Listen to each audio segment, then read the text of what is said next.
ಉತ್ಥಾನದ ಈ ವಾರ್ಷಿಕ ಪ್ರಬಂಧ ಸ್ಪರ್ಧೆಯ ಕಾರ್ಯಕ್ರಮದಲ್ಲಿ ಈ ವರ್ಷದ ವಿಷಯ ಶತಮಾನ ಪೂರೈಸಿದ ರಾಷ್ಟ್ರೀಯ ಸ್ವಯಂ ಸೇವಕ ಸಂಘ, ಅದರ ವಿಚಾರ, ವಿಶೇಷತೆಗಳು ಮತ್ತು ಅದರ ಕೊಡುಗೆ ಅನ್ನೋದರ ಬಗ್ಗೆ ಇತ್ತು. ರಾಜ್ಯಾದ್ಯಂತ ಎಲ್ಲ ಜಿಲ್ಲೆಗಳಿಂದ ಬಂದ ಪ್ರಬಂಧವನ್ನು ಓದಿ ಮೌಲ್ಯಮಾಪನ ಮಾಡುವ ಒಂದು ಕೆಲಸವನ್ನು ಅದರ ಸಂಪಾದಕೀಯ ತಂಡ ನನಗೆ ಕೊಟ್ಟಿತ್ತು. ಅದೆಲ್ಲ ಓದಿ ಆ ಪ್ರಬಂಧದ ವಿಷಯದ ಬಗ್ಗೆ ಒಂದಷ್ಟು ವಿಷಯಗಳನ್ನು ನಿಮ್ಮ ಜೊತೆ ಹಂಚಿಕೊಳ್ಳಿಕ್ಕೆ ಹೇಳಿದ್ದಾರೆ. ಪ್ರಬಂಧ ಸ್ಪರ್ಧೆಯ ಮೂಲ ಉದ್ದೇಶನೇ ನಮ್ಮಲ್ಲಿರುವ ಬರವಣಿಗೆಯ ಪ್ರತಿಭೆಯನ್ನು ನಾವು ಇನ್ನಷ್ಟು ವಿಸ್ತರಗೊಳಿಸಬೇಕು, ವಿಕಸನಗೊಳಿಸಬೇಕು ಅನ್ನುವಂಥದ್ದೇ ಆಗಿದೆ. ಈಗಾಗಲೇ ನಮ್ಮಲ್ಲಿ ಬರವಣಿಗೆಯ ಒಂದು ಸ್ಕಿಲ್, ಕೌಶಲ್ಯ ಇದೆ. ಆ ಕೌಶಲ್ಯವನ್ನು ನಮ್ಮ ವಯಸ್ಸಿಗೆ ಅನುಗುಣವಾಗಿ ಬೆಳೆಸ್ತಾ ಬರಬೇಕು.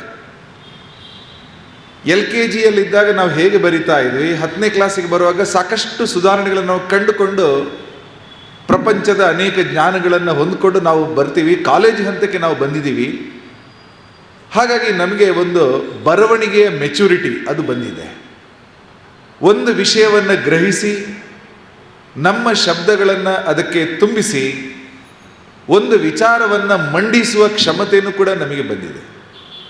ಹಾಗಾಗಿ ವಿಜೇತ ಪ್ರಬಂಧಗಳನ್ನು ಗಮನಿಸಿದಾಗ ಬರವಣಿಗೆಯ ಮೂಲಕ ಒಂದು ಸಂವಹನ, ಕಮ್ಯುನಿಕೇಷನ್ನ ಕೌಶಲ್ಯ ನಿಮಗೆಲ್ಲರಿಗೂ ಇದೆ ಅನ್ನೋದು ಬಹಳಷ್ಟು ಗೊತ್ತಾಗುತ್ತೆ. ಇವತ್ತಂತೂ ನಾವು ಜೆನ್ಝಿ ಅನ್ನುವ ಪರಿಭಾಷೆಯಲ್ಲಿ ಯುವಕರನ್ನು ಕಾಣ್ತಾ ಇದ್ದೀವಿ. ಎಲ್ಲ ಕಾಲದಲ್ಲೂ ಯುವಕರು ಇರ್ತಾರೆ, ಎಲ್ಲ ಕಾಲದಲ್ಲೂ ಜೆನ್ಝಿಗಳು ಇರ್ತಾರೆ. ಆದರೆ ಅದನ್ನು ಅಡ್ರೆಸ್ ಮಾಡತಕ್ಕಂಥ ಒಂದು ಹೆಚ್ಚಿನ ಒತ್ತು ಈ ಟೈಮಲ್ಲಿ ಕೊಡ್ತಾ ಇದ್ದೀವಿ. ನೀವಂತೂ ಆಲ್ಫಾ ಜೆನ್ಝಿ ಸ್ಟೂಡೆಂಟ್ಗಳು, ಬೀಟಾ ಜೆನ್ಝಿ ಸ್ಟೂಡೆಂಟ್ಗಳು, they are going to LKG today. They will be there up to 2039 December 31 ಅವ್ರನ್ನ ಬೀಟಾ ಜೆನ್ಝಿ ಅಂತ ಕರಿತಾ ಇದ್ದೀವಿ. ಈ ಆಲ್ಫಾ ಜೆನ್ಝಿ ಅನ್ನುವ ನಿಮ್ಮ ಕೆಟಗರಿ ಏನಿದೆ, ನಿಮಗೆ ವಿಶೇಷ ಆಸಕ್ತಿಗಳಿದ್ದಾವೆ. ಗ್ರಹಣ ಸಾಮರ್ಥ್ಯ, ರಿಸೆಪ್ಟಿವಿಟಿ ಹಿಂದಿನ ತಲೆಮಾರುಗಳಿಗಿಂತ ಹೆಚ್ಚು ನಿಮ್ಮದಿದ್ದಾವೆ.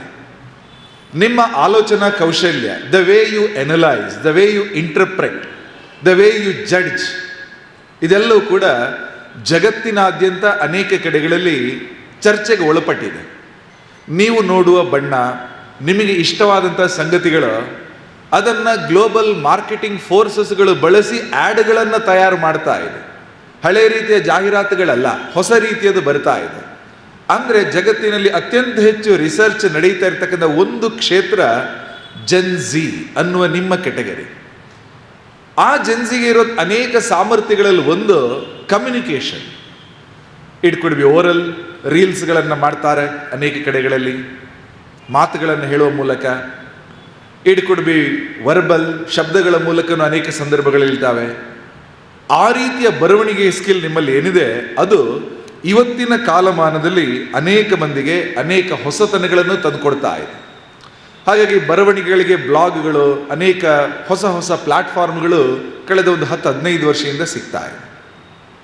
ಅನೇಕ ಸಂದರ್ಭದಲ್ಲಿ ಆ ರೀತಿಯ ಅವಕಾಶಗಳನ್ನು ಬಳಸಿ ಮೇಲಕ್ಕೆ ಹೋದಂಥ ಅನೇಕ ಪ್ರತಿಭೆಗಳು ನಮ್ಮಲ್ಲಿ ಸಾಕಷ್ಟು ಇದ್ದಾವೆ, ಬೇರೆ ಬೇರೆ ಕಡೆಗಳಲ್ಲಿ ಇದ್ದಾವೆ. ನೀವು ಸಂಪಾದಕರಾಗ್ಬೋದು ಬೇರೆ ಬೇರೆ ಪತ್ರಿಕೆಗಳಿಗೆ, ಅದರ ಬರಿತಾ ಇರಬೇಕು.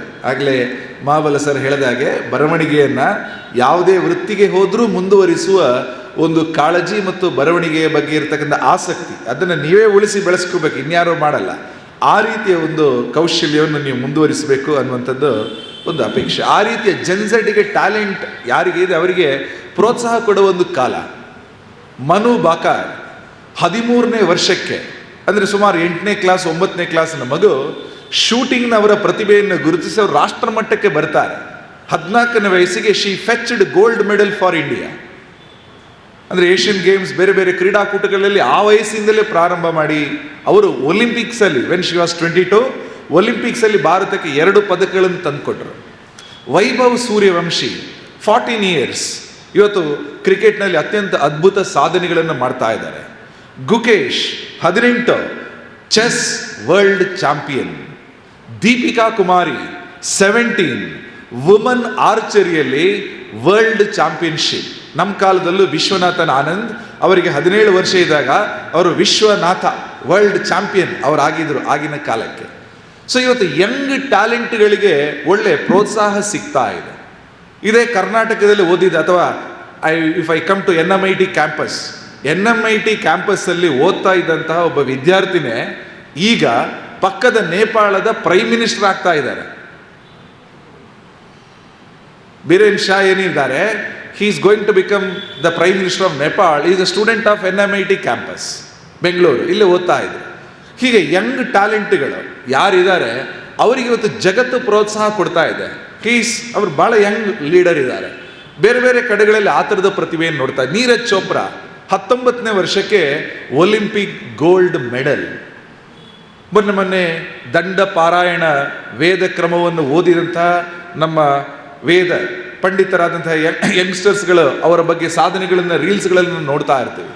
ಹೀಗೆ ಯುವ ಪ್ರತಿಭೆಗಳಿಗೆ ಒಳ್ಳೆ ಪ್ರೋತ್ಸಾಹ ಸಿಗುವಂಥ ಒಂದು ಕಾಲ. ನೀವು ಆ ಥರ ಪ್ರತಿಭೆಗಳನ್ನು ನೋಡಿ ಮುಂದೆ ಬರಬೇಕು. 1990ರ ದಶಕದಲ್ಲಿ ಈ ದೇಶದಲ್ಲಿ ಸಿಕ್ಕಾಪಟ್ಟೆ ಹಿಂದುತ್ವದ ಬಗ್ಗೆ, ಪಾಲಿಟಿಕ್ಸ್ ಬಗ್ಗೆ ಚರ್ಚೆ ಆದಾಗ Supreme Court came with the judgement called Hindutva judgement. ನಂತರ ನೀವು ಗೂಗಲ್ ಮಾಡಿ ನೋಡಿದಾಗ ಗೊತ್ತಾಗುತ್ತೆ, ಆ ಹಿಂದುತ್ವ ಜಡ್ಜ್ಮೆಂಟಿನ ಅನೇಕ ರೆಫರೆನ್ಸ್ಗಳಲ್ಲಿ one liner definition about Hindutva ಅಂದರೆ it's a way of life, ಜೀವನ ಪದ್ಧತಿ. ಒಂದು ಜೀವನವನ್ನು ಹೇಗೆ ನಡೆಸ್ತೀರಿ ಅನ್ನುವಂಥದ್ದೇ ಹಿಂದುತ್ವ. ಹಾಗಾಗಿ ಹಿಂದುತ್ವ ಅಂದಾಗ ಅದು ಯಾವುದೋ ಮತೀಯ ಧ್ರುವೀಕರಣದ ಸಂಗತಿ ಅಲ್ಲ, ಯಾವುದೋ ಒಂದು ಪೋಲರೈಸ್ಡ್ ಕಾಂಟೆಕ್ಸ್ಟಲ್ಲಿ ಬಳಸೋ ಶಬ್ದ ಅಲ್ಲ. ಅದಕ್ಕೊಂದು ವಿಶಾಲ ಅರ್ಥ ಇದೆ.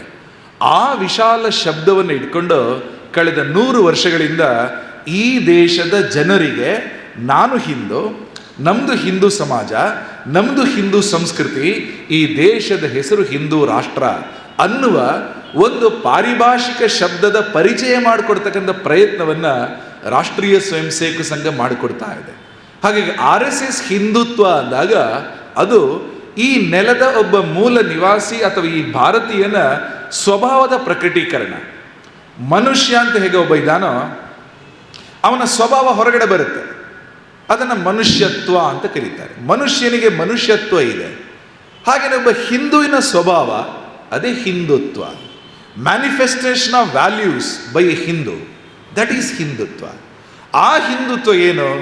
ಅದು ಸತ್ಯದ ಆಧಾರದ ಮೇಲೆ, ಧರ್ಮದ ಆಧಾರದ ಮೇಲೆ, ತ್ಯಾಗ ಸೇವೆಗಳ ಆಧಾರದ ಮೇಲೆ, ಪರೋಪಕಾರದ ಆಧಾರದ ಮೇಲೆ, ವಸುಧೈವ ಕುಟುಂಬಕಂ ಭಾವದ ಆಧಾರದ ಮೇಲೆ, ಸರ್ವೇ ಭವಂತು ಸುಖಿನಃ, ಎಲ್ಲರೂ ಸುಖಿಗಳಾಗಬೇಕು ಅನ್ನುವ ಆಶಯದ ಆಧಾರದ ಮೇಲೆ, ಇವ ನಮ್ಮವ ಅನ್ನುವ ಆಧಾರದ ಮೇಲೆ, ಕಳಬೇಡ ಕೊಲಬೇಡ ಅನ್ನುವ ಆಚಾರ ಸಂಹಿತೆ ಆಧಾರದ ಮೇಲೆ ಆತನ ಜೀವನ ದೃಷ್ಟಿ ರೂಪುಗೊಳ್ಳುತ್ತೆ. ಆ ರೀತಿಯ ಜೀವನದಲ್ಲಿ ಯಾವುದನ್ನು ಮಾಡಬೇಕೋ ಯಾವುದನ್ನು ಮಾಡಬಾರದು, ಆ ರೀತಿಯ ಜೀವನ ಶೈಲಿ ತಲಾಂತರದಿಂದ ಕಾಪಾಡ್ಕೊಂಡು ಬಂದಿದ್ದೀವಿ. ಈ ನೆಲ ಅಂದರೆ ತಾಯಿ, ಹೆಣ್ಮಕ್ಕಳ ಮೇಲೆ ಗೌರವ ಕೊಡುವಂಥದ್ದು ಹೇಗೆ, ಪ್ರಕೃತಿಯ ಬಗ್ಗೆ ನಮ್ಮ ದೃಷ್ಟಿಕೋನ ಏನು, ಇದೆಲ್ಲವನ್ನ ಜೀವನದಲ್ಲಿ ಪಾಲಿಸಿಕೊಂಡು ಅದನ್ನು ಮ್ಯಾನಿಫೆಸ್ಟ್ ಮಾಡುವಂಥ, ಅಭಿವ್ಯಕ್ತಗೊಳಿಸ್ತಕ್ಕಂತಹ ಆ ಒಂದು ಸ್ವಭಾವ ಏನಿದೆ ಹಿಂದುತ್ವ, ಅದು ಸಂಘದ ಕೋರ್ ವಿಚಾರದಲ್ಲಿ ಒಂದು. ಹಾಗೆಯೇ RSSಗೆ ಒಂದು ಅಖಿಲ ಭಾರತೀಯ ದೃಷ್ಟಿಕೋನ ಇದೆ, ನ್ಯಾಷನಲಿಸ್ಟಿಕ್ ವ್ಯೂ. ಪ್ರತ್ಯೇಕತೆಯಿಂದ ನೋಡುವುದಿಲ್ಲ. ಇವತ್ತು ಉತ್ತರ ಭಾರತ ದಕ್ಷಿಣ ಭಾರತ, ಅಮೂಲ್ ವರ್ಸಸ್ ನಂದಿನಿ ಎಲ್ಲ ಚರ್ಚೆಗಳು ಸೋಷಿಯಲ್ ಮೀಡಿಯಾದಲ್ಲಿ ಬರ್ತಾ ಇದ್ದು ನಾವು ನೋಡ್ತಾ ಇರ್ತೀವಿ. ಸ್ಟಿಲ್ ಯಾವುದೊಬ್ಬ ವ್ಯಕ್ತಿ ಇದ್ರೆ ಅವನು ನಮ್ಮವನು ಅಂತ ಅಂದ್ಕೊಳ್ತಾರೆ. ಸಂಜು ಸ್ಯಾಮ್ಸನ್ ಕ್ರಿಕೆಟ್ ಆಡಿದಾಗ ಅವನು ಯಾವ ರಾಜ್ಯದವನು ಅಂತ ನೋಡಲಿಲ್ಲ, ಹಿ ಈಸ್ ಅನ್ ಇಂಡಿಯನ್, ಓ ಭಾರತೀಯ, ಅವರು ನಮ್ಮವರು. ಈ ಭಾವನೆ ಸಂಘದ ಶಾಖೆಗಳಲ್ಲಿ ಎಲ್ಲ ಕಡೆ ಇದೆ. ಈ ವರ್ಷ ರಾಣಿ ಅಬ್ಬಕ್ಕ ಅವರು ಹುಟ್ಟಿದ 200ನೇ ವರ್ಷ, ಕಿತ್ತೂರು ರಾಣಿ ಚೆನ್ನಮ್ಮ ಹೋರಾಟ ಮಾಡಿದಂತಹ ಹೋರಾಟದ 200ನೇ ವರ್ಷ, ಅಹಲ್ಯಾಬಾಯಿ ಹೋಳ್ಕರ್ ಅವರ 300ನೇ ವರ್ಷ. ಇದನ್ನ ಸಂಘದ ಎಲ್ಲ ಶಾಖೆಗಳು ದೇಶಾದ್ಯಂತ ಒಟ್ಟಿಗೆ ಸ್ಮರಿಸ್ಕೊಳ್ತಾ ಇದೆ. ಸಂಘದ ಶಾಖೆಗೆ ಬರುವ ಒಡಿಶಾದ ಒಬ್ಬ ಹುಡುಗ, ಆತನು ಅಬ್ಬಕ್ಕನ ಕಥೆಯನ್ನು ಇವತ್ತು ಆತನಿಗೆ ಗೊತ್ತಿದೆ. ಕಚ್ ಪ್ರದೇಶದಲ್ಲಿ ಗುಜರಾತಲ್ಲಿನ ಶಾಖೆಗೆ ಬರತಕ್ಕಂಥವನಿಗೆ ಕೂಡ ರಾಣಿ ಅಬ್ಬಕ್ಕನ ಕತೆ ಆ ಶಾಖೆಯಲ್ಲಿದೆ. ಹೀಗಾಗಿ ಸಂಘ ಒಂದು ಅಖಿಲ ಭಾರತೀಯ ದೃಷ್ಟಿಕೋನವನ್ನು ಸದಾ ಹೊಂದಿದೆ. ಒಂದು ರಾಜ್ಯದ ಸಮಸ್ಯೆ ಕಾಶ್ಮೀರದಲ್ಲಿ ಏನಾಯಿತು, ಕರ್ನಾಟಕದಲ್ಲೂ ನಮ್ಮ ಮನಸ್ಸಿಗೆ ಅದು ತಟ್ಟತ್ತೆ. ಈಶಾನ್ಯ ಭಾರತದಲ್ಲಿ ಏನೋ ಸಂದಿಗ್ಧ ಪರಿಸ್ಥಿತಿ ಬಂತು, ಇಡೀ ಭಾರತ ಒಂದಾಗತ್ತೆ. ಹಾಗಾಗಿ ಒಂದು ಅಖಿಲ ಭಾರತೀಯ ದೃಷ್ಟಿಕೋನವನ್ನು ನಾನು ನೋಡ್ತೀವಿ. RSS ಪ್ರಾರಂಭದಲ್ಲಿದ್ದಾಗ ಚಿಕ್ಕದಿತ್ತು, ಇವತ್ತು ಇಷ್ಟೊಂದು ವಿಶಾಲವಾಗಿ ಬೆಳೆದು ನಿಂತಿದೆ. ರಾಷ್ಟ್ರೋತ್ಥಾನ ಪರಿಷತ್ನ ಈ ಸಂಘಟನೆ ಕೂಡ 60 ವರ್ಷಗಳಾಗಿದೆ. ಸಂಘದ ಪ್ರೇರಣೆಯಿಂದ ಸಂಘಟನೆ ಪ್ರಾರಂಭ ಆಯಿತು. ಪ್ರಾರಂಭ ಆದಾಗ ಈ ಸಂಘಟನೆ ಹೇಗಿತ್ತು, ಇವತ್ತು ಕೂಡ ರಾಷ್ಟ್ರೋತ್ಥಾನ ಪರಿಷತ್ ವಿಶಾಲ ಆಗಿದೆ. RSSನ ಸುಮಾರು 47 ಸಂಘಟನೆಗಳು ಇಡೀ ದೇಶದಲ್ಲಿ ಕೆಲಸ ಮಾಡ್ತಾ ಇದೆ. ಇದೆಲ್ಲವನ್ನು ನೋಡಿದಾಗ RSSನ ವಿಕಾಸ ಹೇಗೆ ಆಯಿತು ಅನ್ನೋದಕ್ಕೆ ಒಂದು ಶಬ್ದವನ್ನು RSSನದ್ದು ಒಬ್ಬರು ಪ್ರಮುಖರು ಹೇಳಿದರು. RSS grows as if it is a progressive unfoldment. Progressive unfoldment ಅಂದರೆ ಒಂದು ಗಿಡ, ಅದರಲ್ಲೊಂದು ಮೊಗ್ಗು, ಆ ಮೊಗ್ಗು ಅರಳಿ ಹೂ ಆಗೋದನ್ನು ನಾವು ಅರಳಿ ನಿಂತ ಮೇಲೆ ನೋಡ್ತೀವಿ. ಎಲ್ಲಿ ಹೂ ಆಗುತ್ತೆ, ಎಲ್ಲಿ ಮೊಗ್ಗಾಗುತ್ತೆ ನಮ್ಗೆ ಗೊತ್ತಿರೋದಲ್ಲ. ನಾಳಿನ ಹೂವನ್ನು ಇವತ್ತು ನೋಡೋಕ್ಕೆ ಕೆಲವು ಕಡೆ ಆಗಲ್ಲ, ಆದರೆ ಅದು ಅರಳಿ ಅರಳಿ ಅರಳಿ ನಂತರ ಹೂ ಆಗುತ್ತೆ, ಹಣ್ಣಾಗುತ್ತೆ, ಅದರೊಳಗೆ ಬೀಜ ಇರುತ್ತೆ. ಆ ಬೀಜವನ್ನು ಕೈಯಲ್ಲಿ ಎತ್ತಿ ಆಟ ಆಡಿಸ್ಬೋದು, ಅಷ್ಟು ಪುಟ್ಟದಿರುತ್ತೆ. ಆ ಬೀಜವನ್ನು ನೀವು ನೆಲಕ್ಕೆ ಹಾಕಿದಾಗ ಅದು ಚಿಗುರುತ್ತೆ, ಬೆಳೆಯುತ್ತೆ, ರೂಟ್ಸ್ ಆ್ಯಂಡ್ ಸ್ಟೆಮ್ ಅದಕ್ಕೆ ಬರುತ್ತೆ, ಬೇರು ಕಾಂಡಗಳು ಬಂದು ನಂತರ ಎಲೆಗಳನ್ನು ವಿಕಾಸಗೊಳಿಸ್ಕೊಂಡು ಅದು ಒಂದು ದೊಡ್ಡ ಮರವಾಗಿ ಬರುತ್ತೆ. ಪ್ರಾರಂಭದ ಬೀಜ ನೋಡಿದಾಗ ವೃಕ್ಷ ರೂಪದ ಮರ ನಮಗೆ ಕಾಣಿಸಲು ಚಿಕ್ಕ ಬೀಜ ಅಂತ ಅಂದ್ಕೊಳ್ತೀವಿ. ಹಾಗೆಯೇ ಸಂಘದ ಶಾಖೆ, ಸಂಘದ ಪ್ರವೇಶ ಒಂದು ಊರಿಗಾದ ನಂತರ ನಿಧಾನವಾಗಿ ಬೆಳೆದು ವಿಸ್ತಾರವಾಗಿ ಎಲ್ಲ ಕ್ಷೇತ್ರದಲ್ಲೂ ಅದು ವ್ಯಾಪಿಸುತ್ತೆ. ಅದು ವಿದ್ಯಾರ್ಥಿ ಕ್ಷೇತ್ರದಲ್ಲಿ ಅಖಿಲ ಭಾರತೀಯ ವಿದ್ಯಾರ್ಥಿ ಪರಿಷತ್, ಶಿಕ್ಷಕರ ಕ್ಷೇತ್ರದಲ್ಲಿ ಮಾಧ್ಯಮಿಕ ಶಿಕ್ಷಕ ಸಂಘ, ಯಾರು ಸ್ಕೂಲ್ಗಳನ್ನು ನಡೆಸ್ತಾರೆ ಮ್ಯಾನೇಜ್ಮೆಂಟಲ್ಲಿ Vidya Bharati, policy making in education Bharatiya Shikshan ಮಂಡಲ, ಹೀಗೆ ಶಿಕ್ಷಣ ಕ್ಷೇತ್ರದಲ್ಲಿ 10ಕ್ಕೂ ಹೆಚ್ಚು ಸಂಘಟನೆಗಳಿದ್ದಾವೆ. ಧಾರ್ಮಿಕ ಕ್ಷೇತ್ರ ಸೇರ್ಕೊಂಡು ಅನೇಕ ಸಂಘಟನೆಗಳಲ್ಲಿ ಸಂಘ ಬೆಳೆದಿದೆ. ಅದನ್ನು ಪ್ರೋಗ್ರೆಸಿವ್ ಅನ್ಫೋಲ್ಡ್ಮೆಂಟ್ ಅಂತ ಕರೀತಾರೆ. ಸದಾ ಹೊಸತನಕ್ಕೆ ತೆರ್ಕೊಳ್ಳೋರು, open for any new change. RSS ಒಂದು ನಿಂತ ಸಂಘಟನೆಯಲ್ಲ, ಚಲನಶೀಲ ಗತಿಶೀಲ ಸಂಘಟನೆ. It is dynamic, it is kinetic. ಹೊಸ ಐಡಿಯಾಸ್ ಬರುತ್ತೆ, ವಿ ವಿಲ್ ಸ್ಟಾರ್ಟ್. RSSನ ಕರ್ನಾಟಕದ ಹೊಸ ಪ್ರಾಜೆಕ್ಟ್ ಸೈನ್ಸ್ ಆ್ಯಂಡ್ ಟೆಕ್ನಾಲಜಿ ಬಗ್ಗೆ ಇದೆ. ಮಾಗಡಿ ರಸ್ತೆಯಲ್ಲಿ ಚೆನ್ನೈನಹಳ್ಳಿಯ ನಮ್ಮ ಶಾಲೆ ಕ್ಯಾಂಪಸ್ನಲ್ಲಿ Param international science centre is coming up. Some of you may can apply. International ಸ್ಟ್ಯಾಂಡರ್ಡ್ಗೆ ಅದು ಇದೆ. ಇಸ್ರೋದ ಮಾಜಿ ಮುಖ್ಯಸ್ಥ doctor Radhakrishnan, he is the chairman of Param science centre led by Sangh inspired swayamsevaks. Chanakya university ಅದೇ ಥರ ನಮ್ಮ ಎಜುಕೇಷನ್ ಕ್ಷೇತ್ರದಲ್ಲಿ ಕೆಲವು ಸ್ವಯಂ ಸೇವಕರು ಪ್ರಾರಂಭ ಮಾಡಿದ ಒಂದು ಇನಿಷಿಯೇಟಿವ್ ಅಲ್ಲೂ ಕೂಡ ಇದೆ. ಹೀಗೆ ಅನೇಕ ಹೊಸತನಗಳು ಬರ್ತಾ ಇದೆ. Looking at the new age requirements, ಹೊಸ ಕಾಲದ ಅಗತ್ಯಗಳಿಗೆ ಅನುಸಾರವಾಗಿ ಬರ್ತಾ ಇದೆ. ರಾಷ್ಟ್ರೋತ್ಥಾನದ 34 ಸ್ಕೂಲ್ಗಳಿದೆ. You are sitting in an organisation where largest network of schools ಇಲ್ಲಿದೆ, ರಾಷ್ಟ್ರೋತ್ಥಾನದ್ದೇ ಇದೆ. ಈ ಕಟ್ಟಡಕ್ಕೆ ಅಥವಾ ಈ ಬಿಲ್ಡಿಂಗಿಗೆ ಹಿಂದೆ ಸಾವರ್ಕರ್ ಅವರು ಕೂಡ ಭೇಟಿ ಕೊಟ್ಟಿದ್ದರು. ಹಿಂದೆ ಭಗತ್ ಸಿಂಗ್ ಅವರ ತಾಯಿ ವಿದ್ಯಾವತಿ ದೇವಿ ಅವರು ಒಂದು ಕಾರ್ಯಕ್ರಮಕ್ಕೆ ಬಂದಿದ್ದಂತಹ ಸಂದರ್ಭ ಈ ರಾಷ್ಟ್ರೋತ್ಥಾನ ಪರಿಷತ್ತಿನ ಒಂದು ಪುಸ್ತಕ ಅಜೇಯ, ಅದರ ಬಿಡುಗಡೆ ಕೂಡ ಅವರು ಬಂದಿದ್ದರು. ಹಾಗಾಗಿ this is an organisation visited by many. ನಾನು ಯಾವುದನ್ನು ಹೇಳ್ತಾ ಇದ್ದೀನಿ ಅಂದರೆ, ಆ ಕಾಲಕ್ಕೆ ಬೇಕಾದ ರೀತಿಯಲ್ಲಿ ಹೊಸತನಕ್ಕೆ ಸದಾ ತೆರ್ಕೊಳ್ಳೋ ಒಂದು ಪರಂಪರೆ ಫ್ರಮ್ 1925 ಸಂಘದಲ್ಲಿದೆ, ಅದು ಮುಂದುವರಿತಾ ಇದೆ. ನಮ್ಮದು ಅನೇಕ ವೈಚಾರಿಕ ಸಂಘಟನೆಗಳು ಅಂತ ಇದೆ. ಪ್ರಜ್ಞಾ ಪ್ರವಾಹ, ಸಂಘದ ಪ್ರಚಾರ ವಿಭಾಗ, ಅದರ ಬೇರೆ ಬೇರೆ ಡೈಮೆನ್ಷನ್ಸ್ಗಳು, ಎಲ್ಲದರಲ್ಲೂ ಕೂಡ ಲಿಟರರಿ ಆಕ್ಟಿವಿಟಿಗಳಿಗೆ ಸದಾ ಸ್ವಾಗತ ಮತ್ತು ಅನೇಕ ಕೆಲಸಗಳನ್ನು ಕೂಡ ನೀವು ಜೊತೆಗೂಡಿ ಮಾಡಬಹುದು. ಹೀಗಾಗಿ ನಿಮ್ಮ ಪ್ರತಿಭೆಗಳನ್ನು ಸಂಘದ ಜೊತೆಗೆ ಮುಂದುವರಿಸಲಿಕ್ಕೆ ನಮ್ಮಲ್ಲೇ ಒಂದು ದೊಡ್ಡ ವ್ಯವಸ್ಥೆ ಇದೆ. ಮುಖ್ಯವಾಹಿನಿಯ ಅನೇಕ ಪತ್ರಿಕೆಗಳು ಸೇರಿಕೊಂಡಾಗೆ ಅಲ್ಲೂ ಕೂಡ ನಿಮ್ಮ ಲೇಖನಗಳು ಬರಬೇಕು. ನಾಡಿನಾದ್ಯಂತ ಜನರಿಗೆ ನಿಮ್ಮ ಲೇಖನದ ಮೂಲಕ ಒಂದು ಸಾಮಾಜಿಕ ಪರಿವರ್ತನೆಯ ಆಶಯ ಅದು ಕೂಡ ಹೆಚ್ಚು ತಲುಪಬೇಕು. ಸಂಘದ ಬಗ್ಗೆ ನೀವು ಅಧ್ಯಯನ ಮಾಡಿ ಪ್ರಬಂಧ ಬರೆದಿದ್ದೀರಾ, ಪ್ರಬಂಧ ಬರೀಲಿಕ್ಕೋಸ್ಕರ ಮಾಡಿದ ಅಧ್ಯಯನವನ್ನು ಅಲ್ಲಿ ನಿಲ್ಲಿಸಬಾರದು. ಸಂಘದ ಬಗ್ಗೆ ಇನ್ನಷ್ಟು ಓದಬೇಕು, ಇನ್ನಷ್ಟು ತಿಳ್ಕೊಳ್ಬೇಕು. ಒಬ್ಬರು ಪತ್ರಕರ್ತರು RSS ಬಗ್ಗೆ ಹೇಳುವಾಗ ಹೇಳಿದ್ರು, it is very difficult to understand RSS. ಅರ್ಥ ಆಗಲ್ಲ, but it is very easy to misunderstand RSS ಬಗ್ಗೆ ತಪ್ಪು ತಿಳಿದು ಬಹಳ ಸುಲಭ. ಅಲ್ಲಿ ಇಲ್ಲಿ ಪ್ರಶ್ನೆಗಳು ಕೇಳ್ತಾ ಇದ್ದ, ಅಂಥ ಸಂಘಟನೆ ಇದು, ಇಂಥ ಸಂಘಟನೆ ಇದು, ದಲಿತ ವಿರೋಧಿ, ಮುಸ್ಲಿಂ ವಿರೋಧಿ, ಆ ವಿರೋಧಿ, ಈ ವಿರೋಧಿ, ಮಹಿಳಾ ವಿರೋಧಿ, ವಿಜ್ಞಾನ ವಿರೋಧಿ, ವಿಕಾಸ ವಿರೋಧಿ, ಆರೋಪಗಳು 1-2 ದೊಡ್ಡ ಲಿಸ್ಟೇ ಇದೆ. ಆದರೆ ಸಂಘ ಆ ಥರ ಇಲ್ಲ. ಸಂಘ ಎಲ್ಲದಕ್ಕೂ ತೆರೆದಿದೆ. ಎಲ್ಲ ವೈಚಾರಿಕ ಭಿನ್ನಾಭಿಪ್ರಾಯಗಳಿಗೆ ತೆರೆದ ಮುಕ್ತ ಮನಸ್ಸಿನ ಚರ್ಚೆ ನಮ್ಮಲ್ಲಿ ನಡೀತಾ ಇದೆ. ಅತ್ಯಂತ ಹೆಚ್ಚು ವುಮನ್ ಪಾರ್ಟಿಸಿಪೇಷನ್ ಇರತಕ್ಕಂಥ ಸಂಘಟನೆ ನಮ್ಮದು. ಎಲ್ಲ ವಯೋಮಾನದವರನ್ನ, ಎಲ್ಲ ಸಮಾಜದ ವರ್ಗಗಳು ನಮ್ಮಲ್ಲಿ ಬೇರೆ ಬೇರೆ ಸ್ವರೂಪಗಳಲ್ಲಿ ಇದೆ. ಲೀಡರ್ಶಿಪ್ ಕೂಡ ಇದೆ. ಹಾಗಾಗಿ ಸಂಘದಲ್ಲಿ ದೊಡ್ಡ ಒಂದು ಅಧ್ಯಯನಶೀಲ ಪರಂಪರೆ ಇದೆ. ಹಿರಿಯರು ಹಾಕ್ಕೊಟ್ಟು ಹೋಗಿದ್ದಾರೆ. ಪುಸ್ತಕ ಪ್ರಕಾಶನದಿಂದ ಹಿಡ್ಕೊಂಡು ಅಧ್ಯಯನಶೀಲತೆಯನ್ನು ಹೆಚ್ಚು ನಾವು ಮೈಗೂಡಿಸ್ಕೊಳ್ಳೋಣ.